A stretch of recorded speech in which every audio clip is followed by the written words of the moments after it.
Prezados irmãos, eu quero vos cumprimentar com a paz do Senhor Jesus. Eu sou Luciano Silva, nós estamos no nosso canal EBD e Teologia. Estamos estudando nesse trimestre sobre o tema A Igreja de Cristo e o Império do Mal. Como viver neste mundo dominado pelo espírito da Babilônia. Estamos, irmãos, na lição de número 12. Estamos chegando aí na reta final, estamos na penúltima lição desse trimestre, e eu espero que Deus tenha te abençoado ricamente através do estudo da palavra de Deus. Estamos dando sequência ao estudo da palavra do Senhor nas lições da nossa revista da CPAD. Quero te convidar desde já para que você se inscreva no canal, dê o like, compartilhe esse vídeo, para que nós possamos, através do estudo da palavra do Senhor, alcançar mais vidas e que sejam edificadas pelo poder do Espírito Santo. Vamos entrar aqui na nossa lição. Estamos na lição de número 12. A lição de número 12 tem sobre o título Sendo a Igreja do Deus Vivo. O texto áureo se encontra na carta aos Efésios, capítulo 5, e o versículo de número 32, que diz: Grande é este mistério. Digo, porém, a respeito de Cristo e da igreja. Verdade prática nos diz que a noiva de Cristo não pode ser mundana, pois ela é a guardiã da verdade revelada e suas vestes devem se manter imaculadas para as bodas do Cordeiro. O propósito desta lição é falar a respeito de como nós devemos nos portar diante deste mundo. Como que a igreja do Senhor ela vai se manter íntegra diante de uma sociedade corrompida. Podemos ver que, falando a respeito da igreja do Deus vivo, está dizendo que, naquela época, por ter templos em que as pessoas iam e faziam ali os seus cultos, culto pagão, o culto a outros deuses, e ali existia as imagens feitas de cerâmica, de barro, até mesmo madeira, ou outro material específico. Então, com isso, ele estava fazendo distinção entre a adoração que era feita na casa de Deus e as outras religiões. Então, estava dizendo que a igreja do Senhor é a igreja do Deus vivo, não deuses mortos, conforme era feito pelas religiões, pelos cultos, né, pagãos que ali existia. Essa palavra igreja, a primeira vez que foi feita a menção dessa palavra igreja na Bíblia Sagrada, nós podemos ver que foi em uma passagem onde Jesus estava com seus discípulos num lugar chamado Cesareia de Filipe. Ali, Jesus faz uma pergunta aos seus discípulos e aguarda receber uma resposta para saber se eles tinham entendimento daquilo que realmente Jesus era para eles. Jesus pergunta ali aos seus discípulos, dizendo: o que dizem os homens ser o filho do homem? E naquele momento, os seus discípulos lhe responderam, dizendo: dizem ser João Batista, outros dizem ser Elias, Jeremias ou algum dos profetas. E Jesus, voltando a pergunta para os seus discípulos, Jesus diz para eles: e vós, o que dizem vós ser o Filho do Homem? E ali, naquele momento, a Bíblia nos fala que Pedro, então, se levanta e diz para o Senhor Jesus: tu és o Cristo, o Filho do Deus vivo. E a Bíblia nos diz que naquela hora, naquele momento, Jesus disse para ele: bem-aventurado és tu, Simão Barjonas, porque não foi carne nem sangue que te revelou, mas o meu Pai que estás no céu. Ali, nós podemos observar que estava dando uma resposta ao Senhor Jesus daquilo que ele tinha recebido através de uma revelação do próprio Deus. E Jesus diz para ele: pois eu te digo que tu és Pedro, e sobre esta pedra edificarei a minha igreja.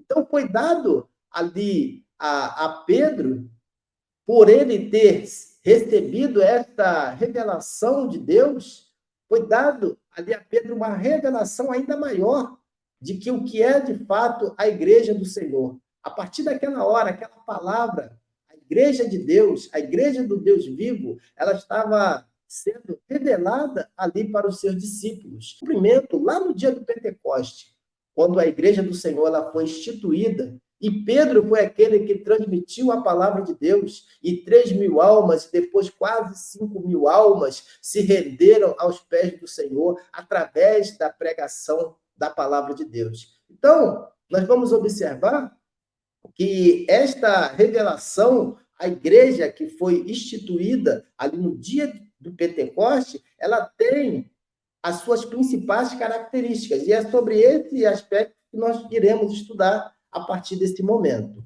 A introdução, nós colocamos aqui como um questionamento: qual o compromisso da igreja em um mundo corrompido e caracterizado por conceitos contrários aos valores da palavra de Deus? Lá em 1 João, capítulo 5, versículo 19, a Bíblia nos diz que todo o mundo está no maligno. Então, nós estamos inseridos dentro de uma sociedade corrompida, conforme nós estamos estudando a respeito do espírito da Babilônia, e essa sociedade corrompida, ela possui o seu sistema, e todo o seu sistema é contrário aos valores da palavra de Deus. Temos nas lições anteriores, através de alguns conceitos, como esse sistema mundano, ele acaba tentando trazer algumas influências dentro do cristianismo. Mas nós vamos ver que, através desse estudo, nós vamos aprender que como nós devemos se portar como igreja do Senhor, sendo a igreja do Deus vivo. Porque nós temos a nossa responsabilidade, mas o próprio Senhor Jesus Cristo, ele disse através da sua palavra que as portas do inferno, elas não prevalecerão contra a igreja do Senhor. Mesmo o mundo tendo sido corrompido através dos seus valores, através dos seus conceitos, nós vamos observar que nós temos a garantia do Senhor, de que aquele que se manter fiel diante da presença de Deus, ele está garantido de que as portas do inferno, elas não prevalecerão contra a igreja de Cristo. Deus constituiu sua igreja como promotora do seu reino neste mundo.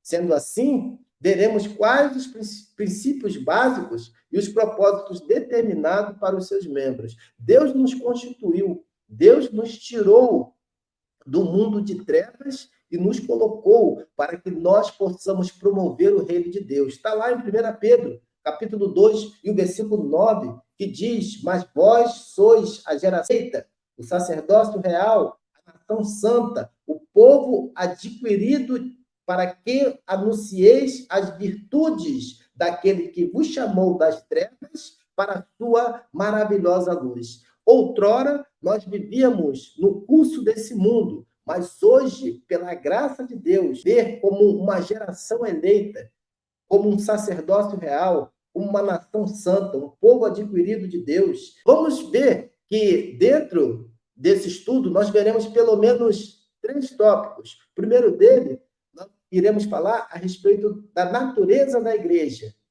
Depois, falaremos sobre o relacionamento de Cristo com a igreja e as armas da igreja de Jesus. Atos capítulo 2, versículo 40, a Bíblia diz: salvai-vos desta geração perversa. Exatamente por tudo isso que nós vimos, que vivemos em uma geração já corrompida. Vivemos em uma geração em que o espírito da Babilônia lá corrompeu. Nós fomos chamados para ser luz neste mundo de trevas. Primeira parte aqui da nossa lição, nós vamos falar a respeito da natureza da igreja do Deus vivo. A casa do Deus vivo. A igreja não é um edifício.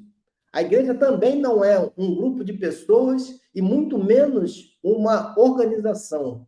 A igreja, ela é a casa de Deus, a morada do Altíssimo. Na Bíblia nós vemos diversos termos que está relacionado com a igreja do Deus vivo. Paulo, quando ele envia essa carta ali a Timóteo, ele passa algumas orientações como que nós devemos nos portar dentro da casa do Senhor. Então, Vamos observar, conforme está escrito lá em 1 Timóteo, capítulo 3, e o versículo 15, a parte A, que diz: mas se tardar, para que saibais como convém andar na casa do Deus vivo. Como os seus membros devem se portar diante da casa de Deus e qual a sua importância. 1 Coríntios, capítulo 3, versículo 16, diz que cada membro faz parte da igreja de Cristo, sendo o próprio Cristo o cabeça dessa igreja. Então, eu fiz aqui uma relação de alguns nomes que são dados à casa do Deus vivo, tanto no Antigo quanto no Novo Testamento. Primeiro, a habitação de Deus, lá em Êxodo, capítulo 25 e o versículo 8, quando é feito ali a instituição do tabernáculo. Salmos, capítulo 22, Salmos 22, versículo 3, Efésios 2, 22, casa de Deus, Hebreus 3, 6, povo de Deus, esposa, coluna e baluarte da verdade, Jerusalém de cima, ou a Nova Jerusalém, ou Jerusalém Celestial, temos ver lá em Gálatas, capítulo 4, 26 e Apocalipse 21, 1. Corpo de Cristo, está lá em Efésios, capítulo 1, versículo 22 e 23, e 1 Coríntios, capítulo 12 e versículo 27. Então, a sentença aqui, quando faz referência ao Deus vivo, ela enfatiza, na verdade, um contraste entre o Deus da igreja de Cristo e os deuses, né, do mundo ali pagão, do mundo gentílico, que era os deuses mortos, né, que era caracterizado exatamente por ser deuses de metal, deuses de barro, deuses de madeira. Então, existia ali diversos deuses, né, que era adorado por aquelas pessoas que se convertiam e muitas das vezes elas não abandonavam esses costumes. Então, Paulo estava enfatizando que agora vocês não estão servindo mais a um Deus morto, vocês servem a um Deus vivo e vocês têm uma maneira, um procedimento, vocês devem cumprir, vocês devem agora ter o conhecimento de como vocês devem se portar na casa de Deus. Os próprios, existia ali um grupo chamado saduceus, que eles também não acreditavam na ressurreição, e eles foram perguntar ao Senhor a respeito da ressurreição. O Senhor Jesus disse para eles ali que Deus não é Deus dos mortos, mas Ele é Deus de vivos. Deus é Deus de vivo. Quando Deus fala a respeito de Abraão, Isaac, Jacó, ele fala como se eles estivessem vivos. Então, por isso que Deus é o Deus também de vivos, não de mortos, como era costume ali das religiões, daquelas pessoas adorarem outros deuses, conforme era feito ali. A segunda parte aqui do primeiro tópico, ele fala a respeito da coluna e firmeza da verdade. Uma das questões principais que faz a diferença entre a igreja e o mundo é ter firmeza na palavra do Senhor, ter firmeza na verdade das Escrituras Sagradas. Então, a igreja de Cristo, ainda que nós estejamos inseridos num mundo corrompido, a igreja de Cristo ela não deve se abalar pelo mundo ao qual ela está inserida. Ela não deve se corromper com isso. A Bíblia é coluna e firmeza da verdade. Ela não é abalada pelos conceitos, pela mudança, pelo relativismo, por tudo que nós vimos à nossa volta. Então, sendo igreja do Senhor, ela deve não compartilhar com aquilo que são feito pelas pessoas deste mundo. Além disso, nós temos o propósito de defender a missão da igreja, que é com Deus, através da adoração a Deus, com os seus membros na edificação do corpo do Senhor e também da evangelização. Buscar aqueles que estão perdidos, aqueles que precisam ser alcançados pela palavra de Deus. Então, como se defende a missão da igreja? Primeiro, com o testemunho. O servo de Deus, O membro da casa de Deus, ele deve testemunhar daquilo que Deus fez na sua vida. Ele deve dar testemunho nesse mundo. Ele deve ser sal da terra e luz do mundo. Depois, com a pregação da palavra de Deus, pregar a palavra do Senhor, pregar conforme ela é. Vamos ver que em Judas instrui a batalhar pela fé que uma vez foi dada aos santos. Então, essa é a missão da igreja na pregação da palavra de Deus. A batalha pela fé. A impor a palavra de Deus conforme ela é. Depois, cooperar de forma financeiramente. Se você não pode transmitir a palavra, você deve cooperar com as suas finanças para que possa, assim, o evangelho chegar às pessoas que precisam. Em Marcos, capítulo 16, versículo 15, a Bíblia diz: ide por todo mundo e pregai o evangelho a toda criatura. Quem crer e for batizado será salvo. Então, nós vemos que a pregação, quando se defende a palavra de Deus, quando estamos preocupados em dar bons testemunhos diante desse mundo, nós estamos cooperando para que a missão da igreja ela seja cumprida. A terceira parte da nossa missão fala a respeito do mistério da piedade. Está lá, 1 Timóteo, capítulo 3, e o versículo 16. E, sem dúvida alguma, grande é o mistério da piedade.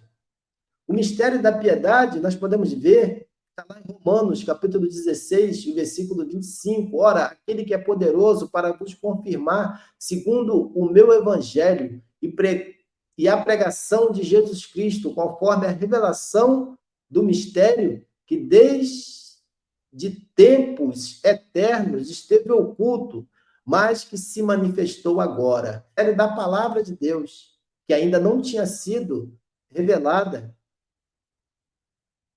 1 Coríntios, capítulo 2, versículo 14, a Bíblia diz: ora, o homem natural não compreende as coisas do Espírito, porque lhe parecem loucura, e não pode entendê-las, por elas se discernem espiritualmente. Então, esse mistério que a Bíblia fala é o Evangelho de Cristo que está sendo pregado e que traz a transformação na vida das pessoas. Então, a piedade, também no grego, quer dizer eusébia, reverência a Deus, piedade, fé e revelação do Evangelho. Podemos ver que aqui o texto no capítulo 3 e o versículo 16, e sem dúvida alguma, grande é o mistério da piedade. Aquele que se manifestou em carne foi justificado em espírito, visto dos anjos. Ou seja, os anjos tomam ciência da verdade do Evangelho e o poder da palavra de Deus na vida dos homens. Quando os anjos observam que, através da palavra de Deus, as pessoas são transformadas pelo poder da palavra do Senhor, eles tomam conhecimento disso, da importância do Evangelho na vida das pessoas, que só o Evangelho pode transformar a vida do homem.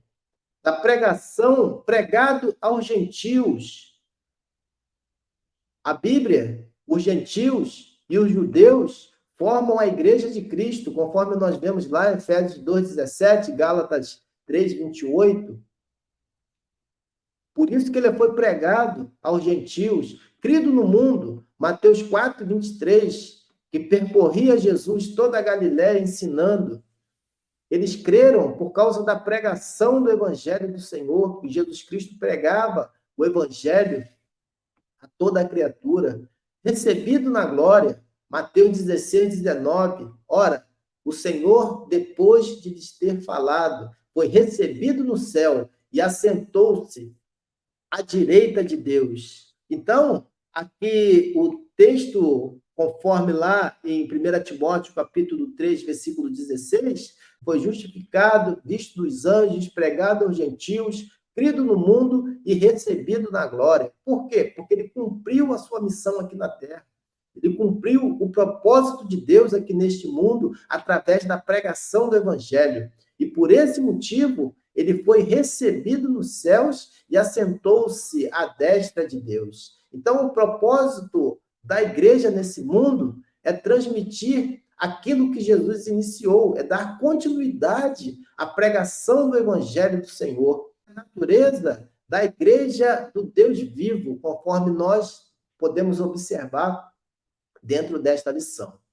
O segundo tópico fala a respeito de Cristo e o relacionamento com a igreja. E Cristo, através do Espírito Santo, ele traz santificação à igreja.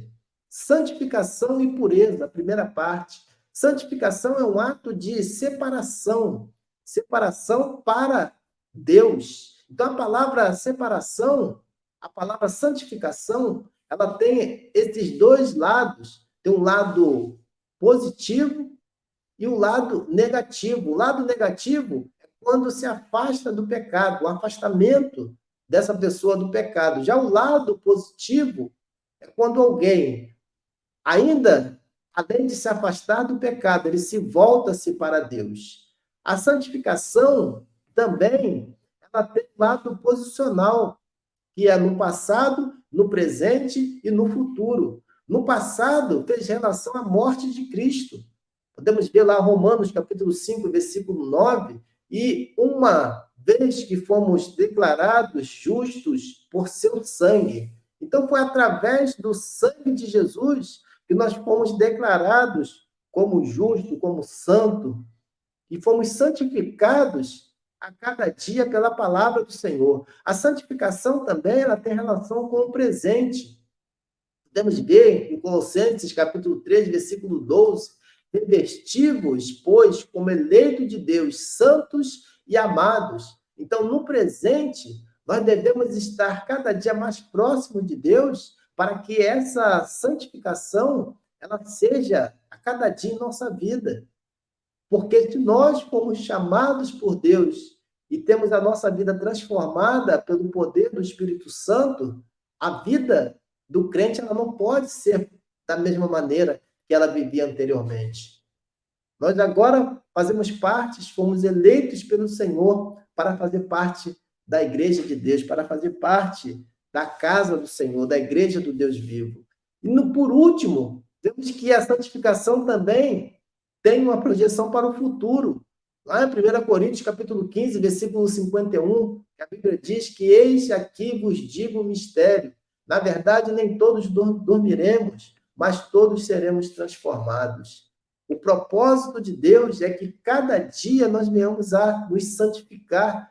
Podemos ver que Paulo, quando ele escreveu ali as suas cartas, muitas daquelas igrejas, elas tinham e cometiam, assim como nós, cometemos ainda pecados, mas a cada dia nós estamos nos santificando, cada dia nós estamos nos aproximando mais e mais de Deus para receber do Senhor esta santificação. Somos de Cristo, devemos andar em santificação para que nós possamos glorificar a Deus com a nossa vida. Então, nós vamos observar que a santificação é um processo gradual. Ele não é algo assim como se foi dado a justificação e a regeneração. A justificação é um ato imediato, assim como a regeneração. Porém, a santificação não. É um ato contínuo, que nós precisamos a cada dia estar mais próximo de Deus, através da oração, através da leitura da palavra de Deus, através do relacionamento com os nossos irmãos, para que assim nós possamos nos santificar a cada dia, ouvir a palavra do Senhor, para que nós possamos receber a santificação de Deus. A segunda parte aqui do segundo tópico fala a respeito da gloriosa e irrepreensível. A santificação tem como alvo preparar uma igreja gloriosa, sem mácula, nem ruga, nem coisa semelhante, mas santa e irrepreensível. A Escritura compara a relação de Cristo com a igreja com a do marido com a esposa.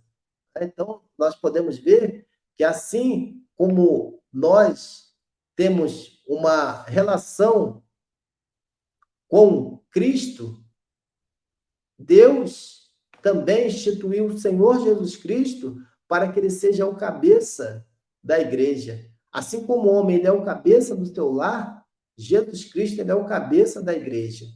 Vemos lá que em Efésios, capítulo 5, versículo 25 ao 27, Cristo amou a igreja e se entregou por ela para santificar, purificando-a com a lavagem da água pela palavra, para apresentar a si mesmo igreja gloriosa, sem mácula, nem ruga, nem coisa semelhante, mas santa e irrepreensível.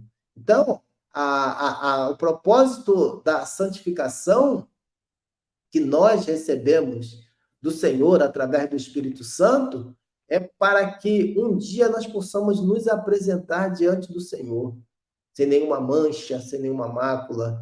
Assim como a Bíblia fala que a respeito das nossas vestes, a Bíblia mesmo nos diz a respeito disso. Podemos ver que o interesse de Deus é que nós tenhamos as nossas vestes santificadas para que um dia nós possamos nos apresentar diante dele. Terceiro tópico da nossa lição, as armas da Igreja do Deus vivo, o zelo pela palavra. Vivemos atualmente no século do relativismo, ou seja, você tem a sua verdade, eu tenho a minha, o mundo anda desse jeito.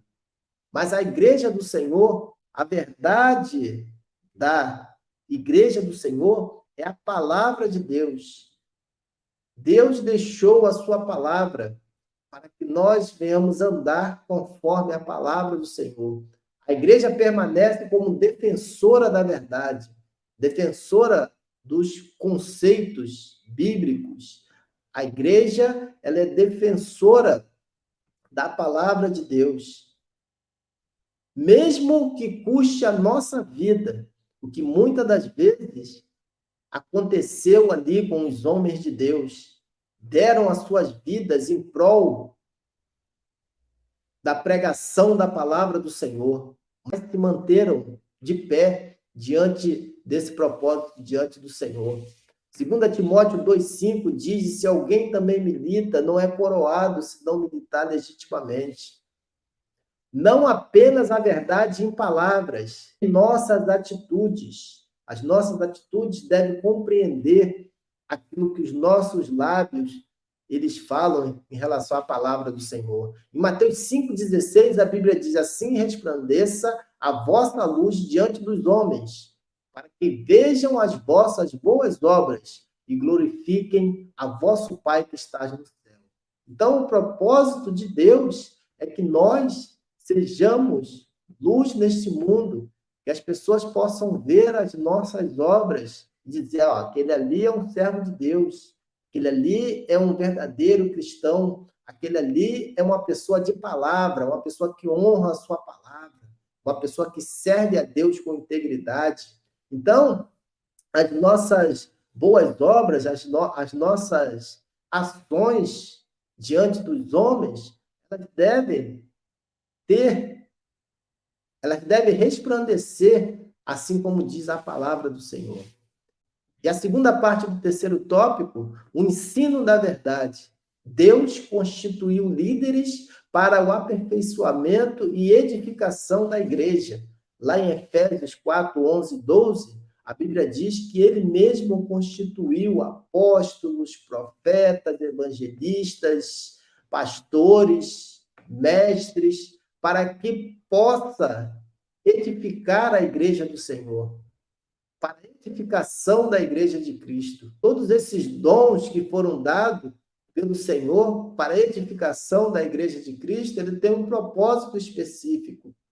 Portanto, um líder, ele deve ser apto, deve estar apto para ensinar, assim como diz lá em 1 Timóteo, capítulo 3, versículo 2.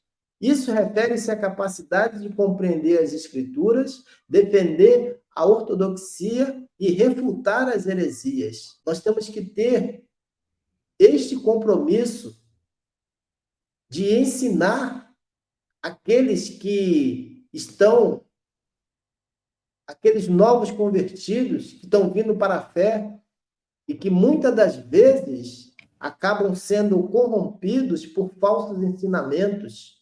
Então, logo, a verdade deve ocupar a primazia na igreja. A palavra de Deus, a verdade bíblica, o ensino da palavra do Senhor, ela deve ocupar o primeiro lugar dentro da igreja do Senhor. E essa deve ser a prioridade da igreja de Deus. Conclusão: a igreja tem compromisso com a palavra de Deus. Está lá em João 17:17. Jesus estava orando pelos seus discípulos e quando ele disse esta palavra, que está lá no Evangelho de João, capítulo 17, versículo 17, que diz: santifica-os na verdade, a tua palavra é a verdade. Então, a palavra de Deus que traz, né, santificação às nossas vidas. A igreja tem compromisso com a palavra de Deus, demonstrar que há esperança ao mundo em trevas. Seus principais objetivos são a adoração, edificação dos membros, denunciar o pecado e levar o ímpio ao arrependimento através do conhecimento da justiça de Deus. Para finalizar, temos lá em 1 Timóteo, capítulo 3, e o versículo 15, que nos diz que a igreja do Deus vivo é a coluna e firmeza da verdade.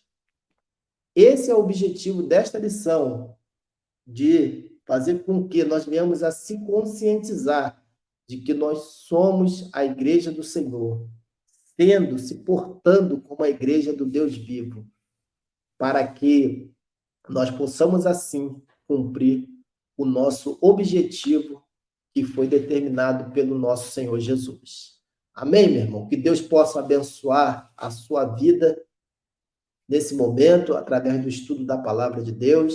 Semana que vem, estaremos fazendo a conclusão desse trimestre, é a nossa última lição, é a lição de número 13. Eu te aguardo para que na próxima semana estejamos juntos para darmos sequência ao estudo da palavra do Senhor. Tenha uma semana abençoada no nome de Jesus.